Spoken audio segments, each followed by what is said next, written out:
رسول اللہ صلی اللہ علیہ وسلم کا دوسرا فرمان ترمذی شریف کے اندر روایت موجود ہے، حضرت اسامہ بن زید رضی اللہ تعالیٰ عنہ حدیث پاک کے راوی ہیں، وہ فرماتے ہیں میں نبی علیہ الصلوۃ والسلام کی بارگاہ میں حاضر ہوا، میرے آقا کریم علیہ الصلوۃ والسلام اپنی مسند پہ تشریف فرما ہیں، نبی علیہ الصلوۃ والسلام چادر اوڑھے تشریف فرما ہے، میں نے دیکھا نبی علیہ الصلوۃ والسلام کی گود کچھ ابری ہوئی محسوس ہو رہی تھی، کچھ اٹھی ہوئی محسوس ہو رہی تھی، میں نے عرض کی یا رسول اللہ صلی اللہ علیہ وسلم یہ کیا ہے؟ میرے محبوب کریم صلی اللہ علیہ وسلم نے چادر ہٹائی، کیا دیکھتا ہوں؟ حضرت اسامہ رضی اللہ تعالیٰ فرماتے ہیں میں نے دیکھا گود کی ایک طرف امام حسن تشریف فرما ہے، دوسری طرف امام حسین تشریف فرما ہے، میرے آقا کریم علیہ الصلوۃ والسلام رب کی بارگاہ میں دعا کے لیے ہاتھ اٹھا دیتے ہیں، عرض کرتے ہیں اللہم انی احبہما، اے میرے اللہ میں دو نواسوں سے محبت کرتا ہوں، میں دو نواسوں سے محبت کرتا ہوں، وَأَحِبَّهُمَا،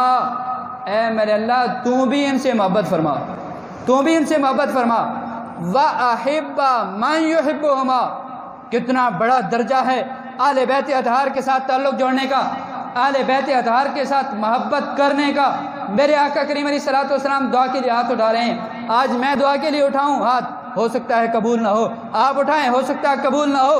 لیکن یہ دعا کے لیے اس نبی کے ہاتھ اٹھ رہے ہیں جن ہاتھوں کے بارے میں اگر قدر پوچھنی ہو بریلی کے امام الشاہ احمد رضا خان فاضل بریلوی رضی اللہ تعالیٰ عنہ سے پوچھیے، وہ فرماتے ہیں نیابت کا جوڑا اجابت کا سہرا دلہن بن کے نکلی دعائے محمد، یعنی حضور نبی رحمت صلی اللہ علیہ وسلم کا جب دعا کے لیے ہاتھ اٹھ جاتے ہیں،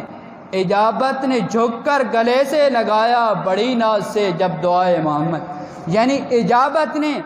جلدی سے نبی علیہ الصلوۃ والسلام کی دعا کے کلمات کو آ کر قبول کر لیا۔ یہ اس نبی کے ہاتھ اٹھ رہے ہیں، میرے آقا کریم علیہ الصلوۃ والسلام فرماتے ہیں میرے اللہ میں ان سے محبت کرتا ہوں، وَأَحِبَّهُمَا، تو بھی ان دو سے محبت فرما، وَأَحِبَّ مَن يُحِبُّهُمَا، میرے اللہ جو ان سے محبت کرے تو ان سے بھی محبت فرما۔